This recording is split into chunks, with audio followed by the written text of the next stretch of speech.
जैसे कि बाइबल में लिखा है, परंतु वह हमारे ही अपराधों के कारण घायल किया गया, वह हमारे अधर्म के हेतु कुचला गया, हमारी ही शांति के लिए उस पर ताड़ना पड़ी कि उसके कोड़े खाने से हम चंगे हो जाएं। तो आइए सुनते हैं इनकी अद्भुत गवाही को। सबको जय मसीह की। मेरा नाम सुनीता है, मेरी बेटी का नाम नंदनी है। हम झारखंड से रहने वाले हैं। आज मेरी बेटी के जीवन की सबसे बड़ी गवाही देने जा रहे हैं। जुलाई 2021 में मैं झारखंड से लुधियाना आई थी। मेरे मायके वाले सब लुधियाना में रहते हैं और मेरी बेटी भी मेरे साथ आई थी, मेरी बेटी नंदनी। और इसको एकदम से 10-15 दिन के बाद में इसे बुखार आना शुरू हुआ। इसके दिन में दिन इसकी हालात खराब होते जा रही थी और ना ये खा रही थी, ना कुछ पचता था, ना इसे कुछ भी हजम होता था। जो भी खाती थी सारा उल्टी के द्वारा निकाल देती थी। बाद में इसको एकदम से बेहोश हो गई। जब हम इसको लुधियाना के बड़े हॉस्पिटल में लेके गए तो वहाँ पे इसका सारा टेस्ट हुआ तो उन्होंने बोला कि आपकी बेटी के दिमाग में ब्रेन में टीबी है। वहाँ पे डॉक्टरों ने बोला कि इसकी हालत बहुत ही ज्यादा खराब है, हम ये भी नहीं बोल सकते बच पाएगी कि नहीं, ऐसे बोला उन्होंने। डॉक्टर ने जाते ही मेरी बेटी को आईसीयू में भर्ती कर लिया। 3 दिन बेहोश और एकदम कोमा में ही थी मेरी बेटी, इसे कोई होश नहीं था। मेरी बेटी 3 दिन लगातार कोमा में रही। इसे जब इसको तीसरे दिन में जब इसे होश आया तो इसे कुछ भी अता पता नहीं था कि क्या हो रहा है क्या नहीं हो रहा है। एकदम पागल जैसे हो गई थी। इसे हम कुछ थोड़ा बहुत इसे होश भी आया तो हम ऐसे ऐसे करते थे तो भी इसे पता नहीं चलता था ये कौन है वो कौन है। इसका दिमाग काम ही नहीं कर रहा था, मतलब अपना होशो आवाज खो बैठी थी। मेरी बेटी का दिमाग बिल्कुल काम नहीं कर रहा था। बाद में डॉक्टर ने जब बोला कि इसे जल्दी से जल्दी इसे ऑपरेशन करो, इसका दिमाग से पानी निकालो, नहीं तो लड़की को नहीं बचा सकोगे। उसके बाद में डॉक्टर ने 7 दिन इसे आईसीयू में रखा। 7 दिन के बाद में फिर जनरल वार्ड में 7 दिन रखा। लगभग मेरी बेटी 14 दिन हॉस्पिटल में रही। फिर हमें वो पीजीआई रेफर कर दिए। जब मैं अपनी बेटी को चंडीगढ़ पीजीआई हॉस्पिटल लेके गई, पीजीआई चंडीगढ़ हॉस्पिटल वालों ने जब इसका टेस्ट किया तो फिर उन्होंने भी सेम वही बातें बताई कि इसका बहुत जल्दी ऑपरेशन होना जरूरी है, नहीं तो दिमाग के नस फट जाएगी और ये लड़की अंधी हमेशा के लिए हो जाएगी। डॉक्टर ने मेरी बेटी का ऑपरेशन कर दिया पीजीआई वालों ने। और उसके बाद में इसका तीसरे दिन में फिर इसको छुट्टी भी कर दी। फिर हम लोग तीसरे दिन में आ गए घर। पहले ऑपरेशन के 3 महीने बाद फिर से उसकी वही हालत हो गई और फिर हम डर गए, एकदम से फिर से बेहोश हो गई। फिर से हम इसे पीजीआई उठा के ले गए। डॉक्टर ने दोबारा इसका टेस्ट किया तो इस डॉक्टर ने कहा फिर से इसके दिमाग में पानी भर गया है और इसे ऑपरेशन करना पड़ेगा। तो फिर डॉक्टर ने फिर से ऑपरेशन किया इसका। जब इसका दूसरा ऑपरेशन हो गया फिर इसको तीसरे दिन में फिर से छुट्टी मिली। फिर हम इसे घर लेके आए, मेरी बेटी को घर लेके आए। फिर भी इसकी हालत में कोई भी सुधार नहीं था, ना खाती थी ना पीती थी। बिस्तर में पूरी तरह से लेट गई थी। बिस्तर में से हम डायपर पहना के रखा करते थे। कुछ खाती ही नहीं थी, सिर्फ पानी के एक घूंट जूस पिला के रखते थे। खाना तो खाती ही नहीं थी, कभी इसने रोटी खाया ही नहीं था। 6-7 महीने में इसने खाना ही नहीं खाया था। फिर दूसरे महीने में फिर से वैसे ही हुआ जैसे पहले हुआ था, फिर से बेहोश हो गई है। एकदम से सब आंख बंद हो गए। फिर से डॉक्टर ने हमें पहले ही समझाया था, पहले ही पीजीआई वालों ने बोला था कि बेटी को अगर जरा से भी इसे उल्टी हो रही है, अगर ये बेहोश होती है, ध्यान रखना, तुरंत हॉस्पिटल उठा के लेके आना, देर मत करना। फिर डॉक्टर ने जैसे हमें समझाया था, जैसे हमें बोला था, हमने वैसे ही किया। फिर से हम बेटी को उठा के ले गए, एमएलएस किया हमने, घर से ही एमएलएस किया। फिर वहां से उठा के लेके गए हम सीधे पीजीआई में फिर से दाखिल किया। उस टाइम डॉक्टर ने फिर से वही टेस्ट किया, सारा कुछ। डॉक्टर ने फिर से बोला फिर से पानी जमा हो गया है ब्रेन में, फिर से इसका ऑपरेशन करना पड़ेगा। जब ये तीसरे ऑपरेशन में इतना ज्यादा इसका हालत खराब हो गया है, डॉक्टर ने तीसरे बार में जवाब ही दे दिया पीजीआई वालों ने कि इस बार हम ऑपरेशन करने के लिए ले जा रहे हैं। इस बार हम आपकी बेटी को मर के निकले या जिंदा होके निकले, हम रिस्क नहीं ले रहे हैं। अब हमारे ऊपर कोई भी रिस्क नहीं है और हमें वहीं पे साइन करवाया उन्होंने। बाद में तीसरा ऑपरेशन कर दिया, फिर भी इसके हालात में सुधार नहीं आई और इतना ज्यादा बिगड़ चुकी थी। इसकी हड्डियां देख रही थी, एकदम हड्डी निकल आए थे। और ये जो ऐसे करके सोती थी तो इधर के भी इधर घाव से हो गए थे इसके, मतलब सोते सोते इसके पीछे भी घाव हो गए थे। और जो इन्फेक्शन इतना ज्यादा शरीर में था वो सारा पस निकल रहे थे इसके पेट से। तो मेरी बेटी का 3 बार ऑपरेशन हो चुका है और 3 बार इसके सिर से बाल निकाला हुआ है। पहला ऑपरेशन किए उस टाइम भी बाल निकाला, दूसरी ऑपरेशन किए उस टाइम भी बाल निकाला, तीसरी ऑपरेशन किए उस टाइम भी बाल निकाला गया। जितने बार ऑपरेशन करते थे इसको सिर से बाल निकालते थे, गंजी करते थे इसे। मैं रात को जागती थी, हम मतलब रात को सोते ही नहीं थे, हम बस ऐसे चेक किया करते थे ऐसे करके, मर गई कि जिंदा है। बाद में लड़की को हम घर से बाहर निकाले, इतना दिन से घर के अंदर में पड़ी हुई है। एक बार इसे धूप लगा देते, नवंबर का महीना था वो, फिर हम इसे कम्बल उम्बल उड़ा के बाहर में सुलाए। तो वहाँ के आसपास के लोग सारे एकदम इकट्ठे हो गए, मेले के जैसे इकट्ठे हो गए, बेटी को ऐसा वैसा, अब कहाँ ठीक होगी नहीं ठीक होगी, सब बोल गए थे ये तो अब बचेगी ही नहीं। मेरे रिश्तेदारों ने बोल दिया था बेटी तो बचेगी ही नहीं, अब ये तो मर ही जाएगी, क्योंकि जो ब्रेन में टीबी होता है वो मरता ही मरता है, वो जिंदा नहीं रहता है। सब यही बात एक ही बात बोल रहे थे। तो बाद में बोला कि एक आंटी आई वहां पे, वो भी भीड़ में ही आई थी, वो आई, बोला क्या हुआ है यहाँ पे। तो उसने मेरे को बताया कि बेटी तेरी बिल्कुल ठीक हो जाएगी, ये बिल्कुल भी ठीक हो जाएगी, तुम लोग ऐसे क्यों हो रहे हो, क्यों रो पीट रहे हो, चलो मैं खामड़ा चर्च लेके जाती हूँ। जब हम पहली बार इसे खामड़ा चर्च में लेके आए और यहाँ पे आके हमने देखा बहुत सारे लोगों को चंगा होते हुए, बहुत सारे लोगों की गुहाई सुना हमने, तो मेरे मन में भी विश्वास हुआ कि मेरी बेटी, अब इतने सारे लोग ठीक हो रहे हैं तो मेरी बेटी भी यहीं से ठीक होगी। और फिर हम आते रहे लगातार, हम खामड़ा चर्च के मीटिंग में जुड़े रहे। 7 अगस्त 2022 खामड़ा चर्च में मेरी बेटी को फिर से उठा के लेके आए हम लोग। परमेश्वर के दास ने ब्रेन के रोगी के लिए, दिमाग के रोगी के लिए उन्होंने प्रार्थना किया था। हम बड़े विश्वास के साथ उस प्रार्थना को हमने अपनी बेटी के लिए रिसीव किया। सिर के रोगी चंगे हो जाओ, सिर के रोगी चंगे हो जाओ, ब्रेन के रोगी चंगे हो जाओ, माइग्रेन के रोगी चंगे हो जाओ, सब तरह के रोगी चंगे हो जाओ। सिकनेस और डिजीज का आत्मा तुम्हें छोड़ के चला जाए। जैसे मैंने उस सामर्थी प्रार्थना को अपनी बेटी के लिए हमने रिसीव किया, मेरी बेटी एकदम से ठीक हो गई।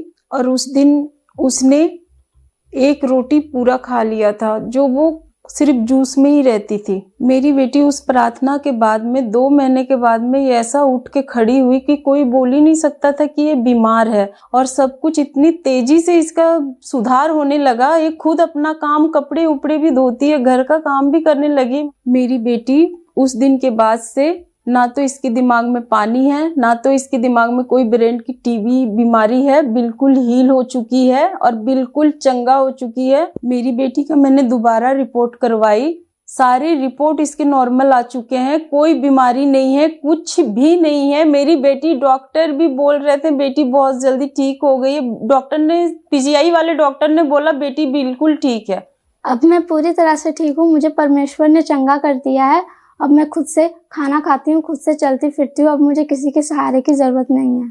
खुद से मैं टॉयलेट वॉशरूम जाती हूँ, घर के काम भी करती हूँ, स्टडी भी करती हूँ, स्कूल भी जाती हूँ। मैं उन भाई बहनों को ये बताना चाहती हूँ जिनके बच्चे आज भी बीमार है, आज भी हॉस्पिटल में है, प्रभु यीशु मसीह पे विश्वास रखो, अड़े रहो, खड़े रहो, और वो जिंदा करने वाला परमेश्वर है, वो बहुत महान है। जैसे मेरी बेटी को परमेश्वर ने नया जीवन दिया है, वैसे आपके भी बच्चे को परमेश्वर नया जीवन देगा।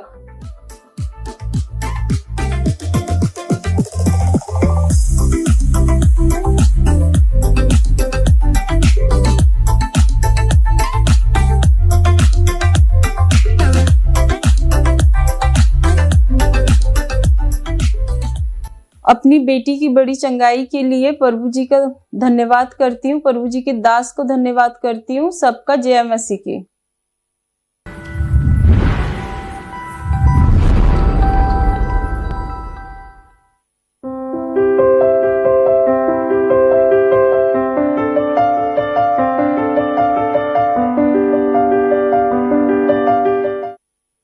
जैसे कि पवित्र बाइबल में लिखा है कि मैं तुमको नया मन दूंगा और तुम्हारे अंदर नया आत्मा उत्पन्न करूंगा।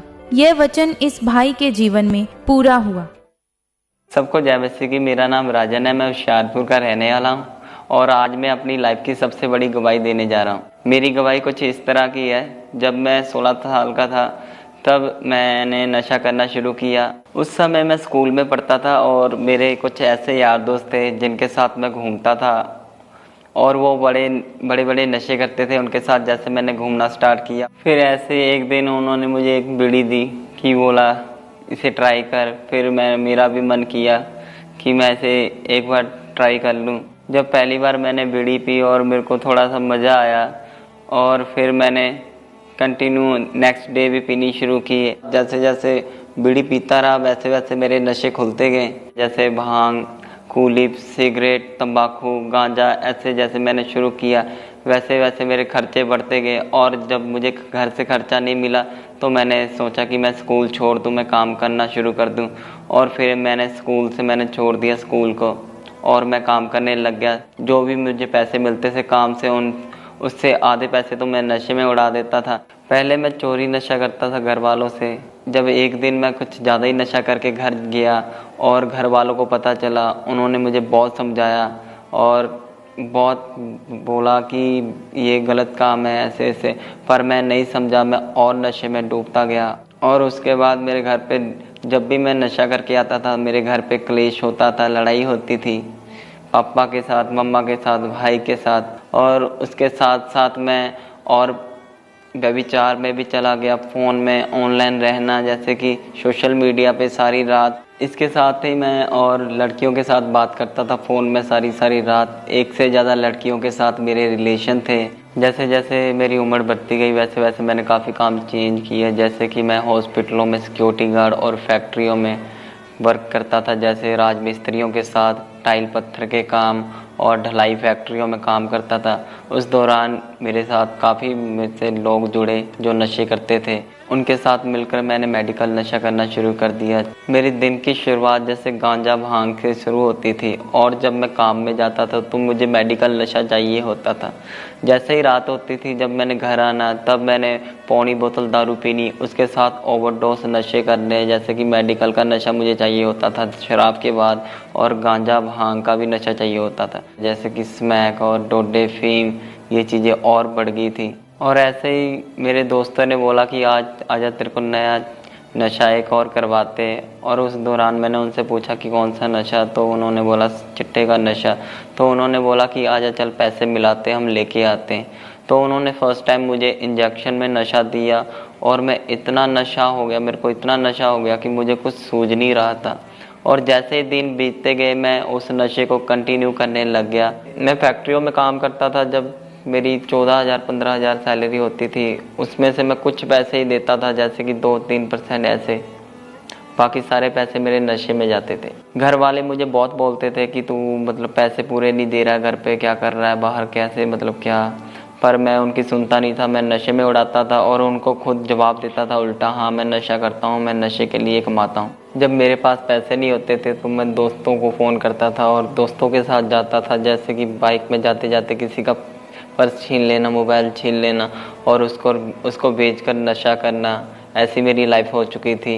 पहले तो मुझे इस व्यभिचार से और नशे से सुकून मिलता था और जब मेरी लाइफ में ये चीज़ें ज़्यादा बढ़ गई तो मैं इन्हें छोड़ना चाहता था पर छूट नहीं रही थी। मैं काफ़ी डिप्रेशन में चला गया और मेरी फैमिली मुझसे दूर होने लग गई। और मैं इसी दौरान अन्य जगह भी जाता था, बहुत अन्य जगह पे जाके मैंने बहुत मतलब कोशिश की कि मेरा नशा छूट जाए और ये कहीं से नहीं छूटा। और मेरी लाइफ इन नशों के वजह से इतनी डिप्रेस हो गई थी कि मुझे सुसाइडल थॉट्स आते थे और मैंने 2-3 बारी सुसाइड करने की कोशिश की, जैसे ओवरडोज नशा लेकर 2 बार और बाइक में तेज़ चलाकर एक्सीडेंट खुद का करवाकर। एक दिन में मैं नशा इतना ज़्यादा कर लेता कि जैसे मैं भुक्की मिल गई मैं भुक्की खा लेता था, डोडे मिल गए, सब कुछ मैं मतलब फीम मिल गई फीम खा लेता था, कुछ भी मिल गया मैं कुछ नहीं छोड़ता था। बड़े से बड़े नशे, अगर चिट्टा स्मैक्स जो कुछ मिल गया मैं प्रतिदिन वो करता ही जा रहा था। मेरी नशे की क्वांटिटी इतनी बढ़ गई थी कि मुझे मेरे खुद का खर्चा नहीं उठा पाता था मैं। और फिर मैं एक दिन फ़ोन पर यूट्यूब चला रहा था और मैंने अंकुर नूरुल्लाह मिनिस्ट्री की वीडियो देखी और फिर जब मैंने गवाहियों को सुना और मैंने देखा कि यहाँ पे लोग इतने बड़े बड़े नशे छोड़ रहे हैं और बड़ी बड़ी बीमारियां यहाँ पे हील हो रही है। मैं देखकर हैरान हो गया। जब मैं उन वीडियो को ज़्यादा कंटिन्यू देखना शुरू कर दिया तब मैंने मन में फैसला बनाया कि मैं खामरा चर्च जरूर जाऊंगा। फिर जब मैं 21 अगस्त 2022 को खामरा चर्च में आया, प्रभु के दास ने प्रार्थना की और उस प्रार्थना को मैंने ग्रहण किया। सारी दुष्ट आत्माएं निकल आए राइट नाउ। बीमारी की, कमजोरी की, दुष्ट आत्मा, गरीबी की, शराबों की, गंदगी की, व्यभिचार की, नशे की, out!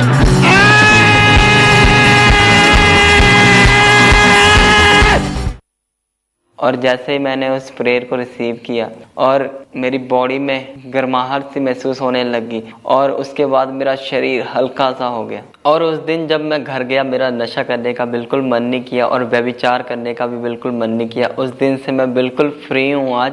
अब मैं किसी भी तरह का नशा नहीं करता, ना भांग, ना सिगरेट, ना दारू, ना फीम, ना डोडे, ना स्मैक, ना टीका। मैं किसी भी तरह का नशा अब नहीं करता। आज मैं बिल्कुल फ्री हूँ। अब मैं चिट्टे के नशे से भी आज़ाद हो चुका हूँ, मेडिकल नशे से भी आज़ाद हो चुका हूँ। और आज मेरे रिश्तेदार, मेरे आसपास के पड़ोस के लोग जब मुझे देखते हैं तो वो देख के हैरान होते हैं कि ये बंदा जो 24 घंटे नशे में रहता था, ये एकदम से कैसे चेंज हो गया। जब मुझे पूछते भाई तूने नशा कैसे छोड़ दिया, ये कैसे हो गया, तू तो इतना नशा करता था, इतना हाई लेवल के नशे करता था, ये तो कभी छूट ही नहीं सकते थे। और जब मैं उनको प्रभु यीशु मसीह के बारे में बताता हूँ, मैंने बोला कि ये प्रभु यीशु मसीह है जो बड़े से बड़े नशे छुड़ा देते हैं और बड़े से बड़े बीमारियां ख़त्म कर देते। लंगड़े चलते हैं इनके पास जाने से और मुर्दे जी उठते, गूंगे बोलते, बहरे सुनते हैं। अब मेरी फैमिली बहुत खुश है मुझसे और मैं अपनी फैमिली को पूरा टाइम दे रहा हूँ, अच्छे से काम भी कर रहा हूँ और अब मैं अपनी सैलरी घर को पूरी देता हूँ। और जो लोग नशा करते हुए विचार में, गंदे कामों में फंसे हैं, उनको मैं यही कहना चाहता हूँ कि प्रभु यीशु मसीह के पास आए, क्योंकि उनकी लाइफ की हर एक प्रॉब्लम उनके पास ही सॉल्व होगी और वो हर पापों से, हर बीमारियों से छुटकारा पाएंगे। जैसे मैंने भी अपनी लाइफ में बहुत बड़े बड़े नशों से छुटकारा पाया, वो भी छुटकारा पाएंगे। और अब मैं बहुत खुश हूँ बड़े छुटकारे के लिए और मैं प्रभु का धन्यवाद करता हूँ और प्रभु के दास और दासी का धन्यवाद करता हूँ और सबको जय मसीह की।